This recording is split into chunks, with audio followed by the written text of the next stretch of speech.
Hello guys, welcome back to my channel Bansal biology. आज मेरे साथ मेरी एक स्टूडेंट है वैष्णवी। इन्होंने इस बार सीएसआई नेट क्लियर किया है। किस तरीके से क्लियर किया, क्या-क्या चीज़ें इन्होंने फॉलो की, पूरा का पूरा आज जो है हमारे साथ वो डिस्कशन करने वाली हैं। So first of all welcome Vaishnavi to Bansal biology.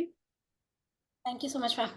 Vaishnavi, आप बताइए कि आपने किस रैंक के साथ, कितने मार्क्स के साथ, कितनी परसेंटाइल के साथ क्लियर किया है सीएसआई नेट का एग्ज़ाम? मैम मेरा रैंक AIR 92 है मैम। परसेंटाइल 99.54 था मैम। मार्क्स हम कैलकुलेट नहीं किए थे। मार्क्स तुमने कैलकुलेट नहीं किया था, मन नहीं किया था हाँ, कि मार्क्स कैलकुलेट करने का। एक्चुअली लास्ट अटेम्प्ट मेरा थोड़ा सही नहीं गया था, इस वजह से थोड़ा मतलब इस वजह से हम एग्जाम दे के आए थे, तो मतलब पेपर ठीक था, सही था। पर हम सोचे इस बार कैलकुलेट नहीं करेंगे, इसलिए कैलकुलेट नहीं किया था इस बार मार्क्स। ये कौन-सा अटेम्प्ट था आपका वैष्णवी? मैम ये मेरा थर्ड अटेम्प्ट था। मतलब MSc के बाद हम फर्स्ट अटेम्प्ट दिए थे। उसमें मेरा LS क्लियर हो गया था, पर कुछ मार्क्स से मेरा JRF रुक गया था। मैम सेकेंड अटेम्प्ट में फिर LS भी नहीं हो पाया, तो बहुत ज्यादा डिसअपॉइंट हो गए थे। पर फिर मैम इस बार फिर मतलब जो पॉइंट्स मैम को उसमें जो गलती हुआ था, जो वीकनेस रहा था, उस पर फिर मैम उसको आइडेंटिफाई करके किए, क्वेश्चंस वगैरह और प्रैक्टिस किए, तो फिर मैम इस बार क्लियर हो गया। सो आपने एमएससी कहाँ से करी वैष्णवी? आप कहाँ से बिलॉन्ग करते हैं? मैम हम वाराणसी से हैं, लोकली वाराणसी से। और मैम मेरा BSc MSc दोनों BHU से हुआ है। दोनों ही बीएचयू से हुए। अरे वाह! सो वैष्णवी, आपने सीएसआर की तैयारी करने के बारे में क्यों सोचा? क्यों आपको लगा कि सीएसआर की तैयारी करनी चाहिए? मैम जब हम अब ग्रेजुएशन में थे, तो मैम मतलब जो हम लोग को रिसर्च स्कॉलर्स वगैरह भी आते थे, और जो प्रोफेसर्स देखते थे उनको, तो मैम उनसे काफी ज्यादा इंस्पिरेशन मिलते थे, इन्फ्लुएंस होता था मैम। अच्छा लगता था, मतलब लैब्स वगैरह में काम करने में बहुत अच्छा लगता था अंदर से। कुछ छोटा सा भी चीज करते थे, स्लाइड भी देखते थे, तो मैम बहुत अच्छा लगता था। तो मन करता था खुद भी कुछ अच्छा इस टाइप से करे, लैब्स वगैरह में वर्क करना मैम बहुत पसंद था। तो उसी मतलब उस समय से उन लोग से बात करके, प्रोफेसर से बात करके, वो लोग भी बताते थे कैसे करना है। फिर मैम MSc के टाइम में तो उतना लैब वर्क नहीं हो पाया था, क्योंकि हाँ। कोविड का टाइम था। पर उसके बाद मैम फिर मतलब बहुत मन था, अच्छा लगता था ये सब देख के, साइंटिस्ट लोग का वर्क, वो लोग कितना अच्छा काम कर रहे हैं सोसाइटी के लिए, और ये सब। तो मैम इससे काफी इंस्पिरेशन मिला, तो लगा कि हमको भी वही करना है। अरे वाह, वाह, वाह! सो आप एमएससी के बाद आप अभी प्रिपरेशन कर रहे थे, तो क्या आप प्रिपरेशन ही कर रहे थे या उसके साथ कुछ इंटर्नशिप वगैरह कुछ और भी कर रहे थे? नो मैम, उस समय तो हम कुछ और नहीं कर पाए थे। मतलब MSc के बाद प्रिपरेशन स्टार्ट किया था, डिसर्टेशन हुआ था, उसके बाद से फिर प्रिपरेशन इसके स्टार्ट किए थे नेट का। प्रिपरेशन ही कर रहे थे। सो आपने कितनी यूनिट्स टारगेट की थी वैष्णवी इस बार? मैम हम लगभग 11 यूनिट टारगेट किए थे। 11 कौन-सी 2 छोड़ी थी आपने? मैम एनिमल फिजियोलॉजी और मैम डाइवर्सिटी। ज़्यादातर स्टूडेंट्स ये 2 यूनिट्स के तो नाम लेते ही लेते हैं, उसके साथ 1-2 और ऐड हो जाते हैं, पर ये 2 तो बहुत सुना है मैंने, बहुत ही इनके बारे में सुना है। सो आपने जो बाकी के 11 यूनिट्स की थी, वो 100% की थी? मतलब 90%, 80% कुछ होता है ना, कुछ कम किया, कुछ ज़्यादा किया, ऐसे था? मैम लगभग 100% तो नहीं बोल सकते, पर मैम जैसे बायोकेमिस्ट्री हो गया, मॉलिक्यूलर हो गया, सेल बायोलॉजी हो गया, और मैम टेक्निक्स, ये सब यूनिट्स तो बहुत इंपॉर्टेंट है। और डेवलपमेंटल बायो, हम ये तो हम लोग मतलब जितने भी वीडियोस वगैरह देखते हैं, चाहे जितने भी एजुकेटर्स होते हैं, वो सब लोग बोलते हैं कि बहुत इंपॉर्टेंट यूनिट है। प्लांट फिजियोलॉजी, ये सब मैम, ये सब पूरा अच्छे से टारगेट किए थे। और मैम कुछ कुछ जहाँ हमें थोड़ा प्रॉब्लम हो रहा था, सेल कम्युनिकेशन में हमें थोड़ा प्रॉब्लम होता था, क्योंकि वो थोड़ा हमें हार्ड लगता था। तो मैम उसको जितना हम अपने तरफ से कवर कर सकते थे, उसको किए थे। और बाकी सारे यूनिट्स तो मैम लगभग पूरा किए थे, क्योंकि बायोकेमिस्ट्री मैम बहुत इंपॉर्टेंट हो जाता है, उसको टेक्निक्स में हम यूज करते हैं, और सेल बायोलॉजी से भी मैम, तो इस वजह से वो सारे यूनिट्स बहुत अच्छे से पढ़े थे। अच्छा, अरे वाह, वाह, वाह! सो वैष्णवी, आप ये बताओगे कि आप किस तरीके से अपने टाइम मैनेज किया? डेली रूटीन आपका क्या रहता था? क्योंकि अभी आप घर पे पढ़ रहे थे, तो क्या डेली रूटीन फॉलो करते थे? मैम डेली तो मतलब मॉर्निंग में अपना जो टारगेट सेट करते थे कि क्या पढ़ना है, आज कौन सा यूनिट में से कौन सा टॉपिक हमको क्लियर करना है, चाहे क्वेश्चंस करने हैं, उसको लिख लेते थे। क्योंकि हम थोड़ा इरेगुलर हो जाते हैं, वो मेरा माइनस पॉइंट होता है। तो इस वजह से मैम मतलब उसको लिख के, फिर उसको फिर दिन भर में क्या कंप्लीट किए, फिर रात को उसको मतलब अपनी डायरी में नोट करके, फिर उस हिसाब से मतलब मैम आवर्स के हिसाब से नहीं पढ़ते थे, टारगेट सेट करके कि इतना में करना है, उस हिसाब से उसको कवर करते थे। यूनिट वाइज कि अभी ये यूनिट चल रहा है, तो इतने टाइम में इस यूनिट को कंप्लीट कर लेना है। कि अच्छा। मतलब जैसे वीडियोस वगैरह देखते थे कि इतने टाइम में इतना यूनिट टारगेट कर सकते हैं, तो उस हिसाब से मतलब जो देखते थे वीडियोस, उससे ही फिर अपने हिसाब से टाइम टेबल बना के फॉलो करते थे। और आपने प्रिपरेशन किस तरीके से स्टार्ट की थी और कब स्टार्ट की थी वैष्णवी? मैम हम वही मतलब एमएससी जब कंप्लीट हो गया तो आपको आप लोग को जब यूट्यूब्स वगैरह से देखते थे तो उससे उसके बाद फिर हम सब सिलेबस वगैरह डाउनलोड किए, तो फिर उसको पहले मतलब सिलेबस को देखिए कि क्या सिलेबस था और कितना मेरे मतलब बैचलर्स और मास्टर्स से मैच किया था, तो हमको कहाँ पे ज्यादा मेहनत करना पड़ेगा, कहाँ पे मेरा थोड़ा बहुत पहले से हो जाएगा। तो उसके बाद मैम जैसे इकोलॉजी वगैरह थोड़ा इजी टॉपिक था मेरे बैचलर्स में, बॉटनी से था, तो इकोलॉजी वगैरह सब हम पढ़े थे, तो वो सब हमको मतलब इजी लगा, तो उसको शुरू किए, प्लांट फिजियोलॉजी वगैरह किए। बायोकेमिस्ट्री हमें थोड़ा हार्ड लगता था, पर फिर मैम जब उसको पढ़ते गए तो धीरे धीरे फिर मतलब अब तो मतलब अच्छा है, बायोकेमिस्ट्री बहुत अच्छा यूनिट भी लगता है, पहले बिल्कुल नहीं आता था, पर धीरे धीरे आप लोग के लेक्चर्स करते करते और आपका जो मैम स्पेशली आपका प्लांट फिजियोलॉजी का मैम को बहुत अच्छा लगता था कि आप बहुत ईजी वे में समझाती हैं उसको। वो हमें बहुत लगता है कि कुछ भी हार्ड टॉपिक्स भी है तो उसको इतने इजी से समझाती थी कि वो बहुत आराम से समझ में आ जाता था, और साथ साथ नोट्स बनाते रहते तो उसी सबसे मैम पूरा करते थे, और आपके यूट्यूब पे जो फ्री लेक्चर्स वगैरह अवेलेबल थे उसको भी देख के अपने पढ़ते थे। सो आप ये जो बता रहे हो नोट्स बनाते थे, तो नोट्स किस तरीके से जो क्लास में चल रहा है बस उसी को ही देख के नोट्स अपने हिसाब से आप लिख लेते थे? मैम जैसे आप जब पढ़ाती रहती थी तो मैम उसी समय हम मतलब हम लाइव लेक्चर्स तो अटेंड नहीं करते थे, रिकॉर्डेड करते थे, तो उस हिसाब से जैसे जैसे आप पढ़ाती रहती थी उसी हिसाब से अपना जो इंपॉर्टेंट पॉइंट्स होता था उसको नोट करते रहते थे, फिर मैम रिवाइज करने के दौरान अगर दोबारा रिकॉर्डिंग देखे तो मैम कभी कभी होता था कि एक बार में रिकॉर्डिंग में नहीं समझ में आता, कुछ कुछ चीजें मिस हो जाती है, तो दोबारा जब देखते थे तो उसमें कुछ और समझ में आता था कि कुछ और भी एक्स्ट्रा ऐड कर सकते हैं, तो नोट्स में फिर उसी हिसाब से अपना ऐड करते रहते थे। अच्छा, ओके। सो आपने इसके अलावा कोई बुक्स भी रेफर की थी वैष्णवी तैयारी के लिए? मैम बेसिकली पाथ फाइंडर की बुक ही वो लिए थे। बाकी एज़ सच आपने कोई स्टैंडर्ड बुक रेफर तैयारी के दौरान नहीं किया था? मैम उतना जरूरत नहीं पड़ा, अगर कुछ थोड़े मोड़े टॉपिक्स का मतलब पढ़ता था, क्योंकि आप लोग का जितना नोट्स होता था मैम वो ऑलरेडी स्टैंडर्ड बुक से होता था, तो वो सफिशिएंट होता था। तो फिर ज्यादा रिक्वायरमेंट में अगर कहीं हमको लगता था कि हाँ थोड़ा हमको फंस रहे हैं कुछ देख लें उसमें, तो तब मैम देखते थे, नहीं तो आप लोग का नोट्स तो मैम इनफ रहता था पूरा, वो स्टैंडर्ड बुक से ही हिसाब रहता था। ये मैं स्पेशली इसलिए जनरली पूछती हूँ इस इंटरव्यू में क्योंकि हर रोज़ हर किसी मेरे ख्याल से हर किसी एजुकेटर के पास ये मैसेज ज़रूर आता है कि ma'am are your notes more than enough? क्या आपके नोट्स बहुत है? क्या इसके अलावा हमें कुछ और पढ़ना पड़ेगा? तो ये मैसेज मेरे ख्याल से हर किसी को मिलते होंगे जो भी पढ़ाते हैं सीएसए के लिए स्टूडेंट को शुरू में डाउट रहता है। तो जो क्लियर किया है उनसे अगर वो सुन लेते हैं ये बात तो उनको एक तसल्ली मिल जाती है कि नहीं ठीक है, सब सही होता है। टीचर जब अपने मुँह से बोलता है तो भी भरोसा नहीं होता लेकिन सीनियर्स जब बोलते हैं ना तो बच्चों को ज़्यादा भरोसा हो जाता है। सो आपके यस रिवीजन मैम, हम हाँ, बोलिए, बोलिए। मैम बोलिए वही बोल रहे कि मतलब मतलब जो शुरू में हमें भी लगता था, पर मैम जब आप लोग का नोट्स देखे तो पूरा मैम वो बुक्स से ही था, तो फिर आप लोग ऑलरेडी उसको क्रिस्प करके दे रहे हैं, तो फिर बुक्स में बहुत ज्यादा वास्ट हो जाता था, उतना टाइम भी मैनेज करना पाना दिक्कत होता था। जब ऑलरेडी हम लोग को मतलब क्रिस्प नोट मिल रहे हैं तो फिर वो फायदा ले सकते हैं उसका। डेफ़िनेटली होता तो सब कुछ बुक से ही है क्योंकि लिए सीएसआईआर ऐसा ईज़ी एग्ज़ाम तो है नहीं कि हम खुद से वो करें, बनाएँ, वो तो होता नहीं है। वो चाहता ही है कि आपको बुक्स के बारे में पता हो, तो उसी को ही क्रिस्प करके हम आपको देते हैं ताकि आपका टाइम बहुत ज़्यादा सेव हो जाए। इसके अलावा आपकी रिवीजन स्ट्रैटेजी क्या रही थी वैष्णवी? मैम रिवीजन के लिए तो वही नोट्स को ही बार बार रिवीजन करते थे मैम, क्योंकि मतलब जितना एक बार पढ़ने के बाद तो मैम लगता था कि सब आ रहा है, पर उसके बाद जैसे जैसे टाइम बीतते जाता था नेक्स्ट यूनिट पढ़ते थे तो फिर मैम उसमें ही मतलब वो हो जाता था, पुराना यूनिट भूल जाते थे, तो फिर मैम उसको मतलब फिर मतलब बस नोट्स देख देख के रिवाइज करके क्वेश्चंस प्रैक्टिस करते थे, और मैम थोड़ा रिकॉल करने की कोशिश करते थे कि क्या पढ़ा है, और फिर मैम अगर फिर टाइम मिलता था तो वीडियोस से देख लेते थे कि अगर दोबारा तिबारा अगर वीडियो देखते थे तो मैम वो मतलब फिर उस समय उतना टाइम नहीं लगता था जितना फर्स्ट बार में वीडियोस देखने में लगता था, और मैम मेनली नोट्स से ही रिवाइज कर लेते थे।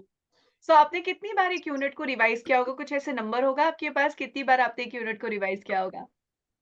मैम नंबर तो नहीं, पर अगर जैसे डिपेंड करता था कि अगर कोई टॉपिक नहीं समझ में आ रहा है, कोई यूनिट ज्यादा हार्ड लग रही है तो उस पर ज्यादा वर्क करना पड़ता था, और कुछ यूनिट्स वगैरह अगर थोड़ा वो एक बार में जैसे हो गया, जैसे कुछ याद करने वाले यूनिट जैसे डेवलपमेंटल बायोलॉजी मैम, वो एक बार मतलब में पढ़े तो समझ में तो अच्छे से आ गया था, पर मैम वो मतलब भूल जाने वाला टॉपिक था, उसमें कुछ कुछ चीजें बहुत सारे पॉइंट्स थे जो बहुत याद करने पड़ते थे, तो मैम उसको टाइम टाइम पे तो रिवाइज करना ही पड़ता था, वरना वो पॉइंट्स इंपॉर्टेंट पॉइंट्स सब दिमाग से निकल जाएंगे। Definitely, definitely. सो रिवीज़न आपने काफ़ी किया है। यही होता है कि एक बार जब हम पढ़ते हैं ना तो स्टूडेंट्स को 30 मार खा वाली फीलिंग आती है कि अरे! हम तो कर लेंगे। बट जब 1 महीना बीतता है, 15 दिन बीतता है तो याद ही नहीं आएगा कि वो फैक्टर कहाँ पढ़ा था, भूल जाएँगे। और डेफ बायो में तो ये है ना कि एक फैक्टर इतनी सारी जगह आया है, कहीं पे सर बना रहा है, कहीं पे पैर बना रहा है, कहीं पे डॉर्सल, कहीं पे वेंट्रल, तो वो थोड़ा कन्फ्यूज़िंग होता है, बिल्कुल। इसके अलावा आपने क्वेश्चन प्रैक्टिस भी की थी Vaishnavi? Yes ma'am, question practice के लिए पीवाईक्यू मैम, आप लोग के आप लोग जब क्लासेस कराते थे तो मैम उसमें खुद भी बहुत बार आप लोग ये भी बोलते थे कि पीवाईक्यूज बहुत इंपॉर्टेंट होते हैं, और खुद भी बहुत सारे क्वेश्चंस कराते थे। तो मैम उस समय भी क्वेश्चंस करते थे, और मैम पाथ फाइंडर की जो बुक्स वगैरह आती हैं, और ऑनलाइन भी मैम आजकल तो क्वेश्चंस हर जगह मिल जाते हैं, तो मैम और आप लोग यूट्यूब पे भी फ्री सेशंस वगैरह लेते रहते हैं, तो उसमें मैम क्वेश्चंस मतलब प्रैक्टिस करते रहते थे, मतलब ताकि और अगर जैसे कुछ में दिक्कत होता था तो आप लोग का सारा एक्सप्लेनेशन वगैरह रहता था, तो उससे देख के फिर कवर करते थे। अच्छा, तो इस तरीके से आप कवर कर लेते थे। इसके अलावा आपने जब एग्ज़ाम दिया होगा, तो एग्ज़ाम के टाइम पे कुछ स्ट्रेस आया होगा, थोड़ा कॉन्फिडेंस डाउन होता है, तो ऐसी चीज़ें अगर आपके साथ हुई थी, पहली बात हुई थी क्या? और अगर हुई थी, तो आपने इन सब चीज़ों को कैसे बैलेंस किया था? मैम लास्ट अटेम्प्ट में तो बहुत ज्यादा हमें स्ट्रेस हो गया था, और शायद वही मेरा निगेटिव था कि उस वजह से मेरे क्वेश्चंस गलत हो गए थे। तो मैम उसके बाद फिर वही हम किए थे कि ज्यादा से ज्यादा क्वेश्चंस प्रैक्टिस किए थे, मतलब घर पे ही बहुत बार क्वेश्चंस रीड करते थे, ताकि ज्यादा से ज्यादा क्वेश्चंस मतलब पढ़ते ही समझ में आ जाए कि क्या करना है क्या नहीं। तो एग्जाम में इस बार तो हमको नहीं लगता कि उतना कुछ हमें प्रॉब्लम हुआ। लास्ट अटेम्प्ट में जो मतलब हमको लगा था कि जिस वजह से मतलब थोड़ा हमको रिवीजन का लैकिंग था और क्वेश्चन प्रैक्टिस का लैक था, तो उस वजह से फिर उस पे वर्क करके फिर मैम इस बार तो मतलब ठीक था मेरा पेपर, इस बार दिए थे तो हमें मतलब ठीक लगा कि हाँ सही गया है। इस बार सही लगा था आपको, अरे वाह! और आपने किस तरीके से अटेम्प्ट किया था paper? Section C, section B कौन-सा पहले किया था? कितने क्वेश्चन्स अटेम्प्ट किए थे? मैम सेक्शन सी पहले किए थे, अच्छा, और फिर? और फिर सेक्शन बी किए थे, फिर सेक्शन ए। और कितने क्वेश्चन्स अटेम्प्ट किए थे आपने?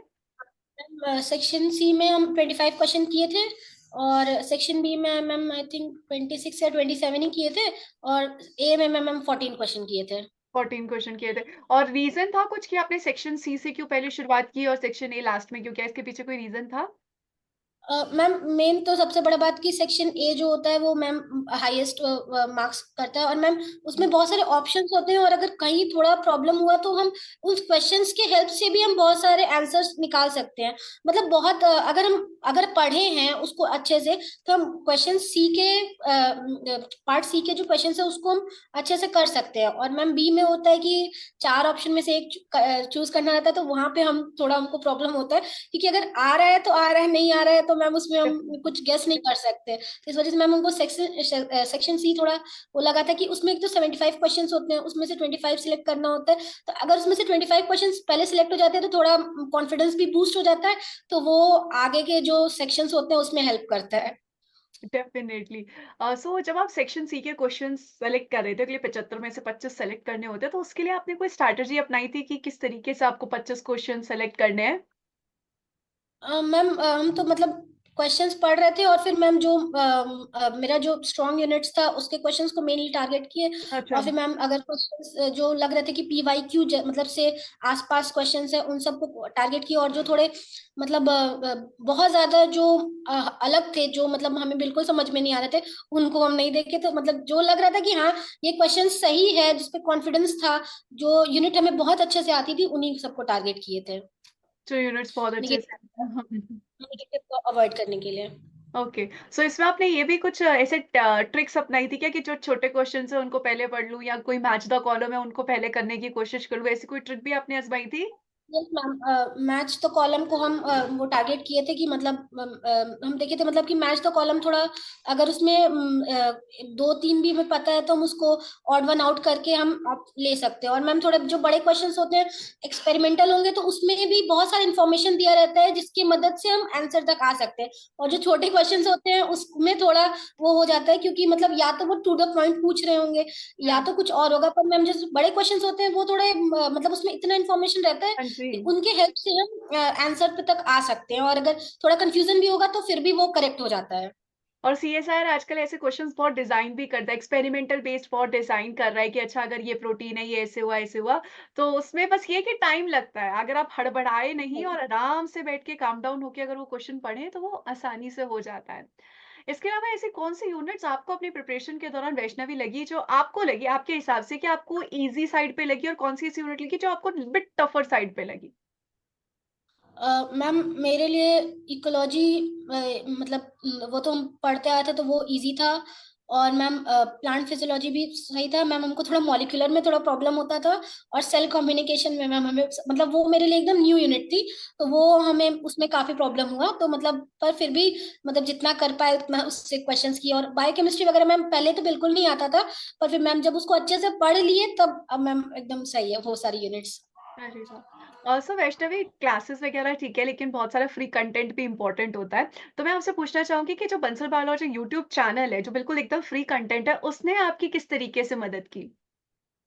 मैम स्टार्टिंग में तो हम आपकी वीडियोस वगैरह देख के कि आप कैसे क्वालिफाई की थी, आपकी क्या स्ट्रैटेजीज वगैरह थी, आप कौन से बुक्स को फॉलो करते थे, उन वही सब हम स्टार्टिंग भी आपके थ्रू ही किए थे। अच्छा। मतलब हमको आपसे ही पता चला था एग्जाम्स के बारे में कि कैसे प्रिपरेशन करनी चाहिए, क्या सिलेबस होता है, कौन सी बुक्स फॉलो करनी चाहिए। उसके बाद मैम आपकी वीडियोस वगैरह देखते थे, फिर आपके थ्रू आप कहाँ पढ़ा रहे हैं, फिर उसके थ्रू गए। और मैम मेनली मतलब आपके यूट्यूब से स्टार्टिंग जो मेरी मतलब हुआ है प्रिपरेशन का, वो पूरा मैम आपके यूट्यूब चैनल से ही पूरा हुआ है, पूरा उसी से। चलिए, मुझे खुशी है इस बात से। इसके अलावा वैष्णवी अब आपका क्या प्लान है? सीएसआर अब आपने क्लियर कर लिया है, तो what's your plan now? Ma'am अभी तो अब जो जहाँ जहाँ के पीएचडी के फॉर्म्स वगैरह आएंगे वहाँ के मैम फिल करके फिर मैम वहीं के इंटरव्यू के प्रिपरेशंस वगैरह करने हैं अब। इंटर कोई ऐसा सोच रखा है इंस्टीट्यूट जहाँ पर इंटरेस्ट हो आपका वहीं पे जाके रिसर्च करनी है, ऐसा कोई है मन में?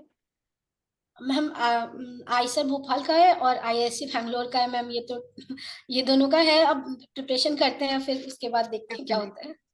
और वैष्णवी अगर कोई स्टूडेंट्स है जो प्रिपरेशन करनी शुरू कर रहे हैं या प्रिपरेशन कर रहे हैं या फिर अभी आपको देख रहे हैं, तो आप उन सबको क्या मैसेज देना चाहोगे ताकि वो भी सीएसआर क्लियर कर सके? स्पेशली आप उन्हें ये बता सकते हैं कि आपने ऐसी कौन-सी गलतियाँ की थी जो आपको लगता है उनको नहीं करनी चाहिए, या आपने कौन-से ऐसे अच्छे पॉइंट्स किए थे जो आपको लगता है अगर वो भी आज़माएँगे तो उनके लिए भी हेल्प हो जाएगी?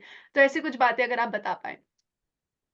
मैम हमें सबसे लगता है कि सबसे इम्पोर्टेंट कि खुद के नोट्स बनाने चाहिए, जो मतलब जब टीचर पढ़ा रहे हैं तो वो जो पढ़ा रहे हैं उनके नोट्स तो हैं, पर अपने से जो बनाएंगे तो वो उस समय जब हम खुद से लिखते हैं तो वो हमारे दिमाग में फीड हो जाता है उस समय। हुँ, हुँ। तो वो नोट्स खुद के बहुत हेल्प करते हैं। और मैम सेकंड चीज की क्वेश्चन प्रैक्टिस, क्योंकि जब हम पढ़ते हैं तो वो तो एक चला आता है, पर जब क्वेश्चन प्रैक्टिस करते हैं तो वो कॉन्सेप्ट बार बार दिमाग में रिकॉल होते हैं, तो वो बहुत हेल्प करता है। और रिविजन तो मैम सबसे ज्यादा इंपॉर्टेंट है।